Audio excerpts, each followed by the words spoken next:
નમસ્કાર વિદ્યાર્થી મિત્રો, વેલકમ ટુ ધેરેમ ઇન્સ્ટિટ્યૂટ. મિત્રો, તમારો રિસ્પોન્સ ગજબનો રહ્યો છે. આપણો જે કરંટ અફેરનો મેગા લેક્ચર જે આવવા જઈ રહ્યો છે, ઓકે, એને આપણે થોડો પોસ્ટપોન કર્યો છે. શા કારણે એ બી તમને કહી દઉં છું. મિત્રો, લેક્ચર હજી શરૂ બી નથી થયો. ઓકે, લેક્ચર આપણો સાંજના સમયે શરૂ રાખવાનો હતો. ઓકે, એની પહેલાં જ ઓલમોસ્ટ મિત્રો 200થી વધુ લાઇક ઓલરેડી મળી ગઈ છે. ઓકે, 200થી વધારે લાઇક થઈ ગઈ છે. હવે જ્યારે તમારો આટલો રિસ્પોન્સ છે, ઓકે, તમારો આટલો જો પ્રતિસાદ છે, તો ડેફિનેટલી મારી રિસ્પોન્સિબિલિટી બને છે કે હું તમને કંઈક એક્સ્ટ્રા આપું.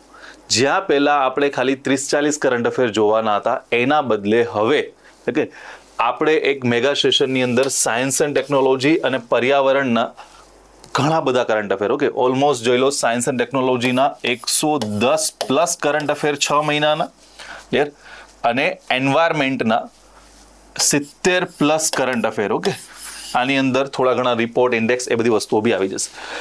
આટલા કરંટ અફેર આપણે જોવાના છે. તમારો એક બી કરંટ અફેરનો માર્ક્સ નહીં જાય, ઓકે, એ તમને ગેરંટી આપી શકું છું. મેક્સિમમ માર્ક્સ તમારા અહીંયાથી આવી જશે. ક્લિયર? હા, એના પછી બી ઓકે આ જ વસ્તુ તમારા રિસ્પોન્સને ધ્યાને રાખીને મિત્રો, ઓકે, આ સેશન શું યાદ રાખવાનું છે, 2 સપ્ટેમ્બરના રોજ, મતલબ કે આવતીકાલે સવારે 8:30 વાગે શરૂ કરીશું. જે 1-2 સ્ટુડન્ટના મેસેજ આવ્યા કે સર સાંજના શું થાય છે, અમારું નેટ ખતમ થઈ જાય છે, એ બી ઇશ્યુ નહીં. સવારમાં સ્ટાર્ટ કરીશું. આને ક્યારે કમ્પ્લીટ થશે? જ્યારે કરંટ અફેર પૂરા થાય ત્યાં સુધી 2 કલાક સેશન લેશું. 2 કલાક પછી શું હશે, 10-15 મિનિટનો બ્રેક હશે, પછી પાછો 2 કલાક સેશન લેશું. એ રીતના કન્ટિન્યુ કરીશું.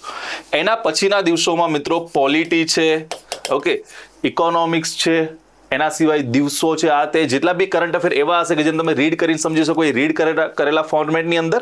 અને બાકીના કરંટ અફેર તમને સેશન સ્વરૂપે, કલ્ચરના કરંટ અફેર છે, જીઓગ્રાફીમાં લોકેશન સંબંધિત જે પ્રશ્નો આવતા હોય છે, ઇન્ટરનેશનલ રિપોર્ટ છે, યોજનાઓ સંબંધિત કરંટ અફેર છે, બધા જ કરંટ અફેર લાવીશું ફ્રી ઓફ કોસ્ટ આગળના 4 થી 5 દિવસની અંદર. ઓકે, મતલબ કે એક્ઝામ પહેલા તમારા બધા આવી જશે. લેક્ચર જોવાના, PDF વાંચવાની, રિવિઝન કમ્પ્લીટ. ઓકે, એટલે તમારા કરંટ અફેર કમ્પ્લીટ થઈ જશે. Thank you so much.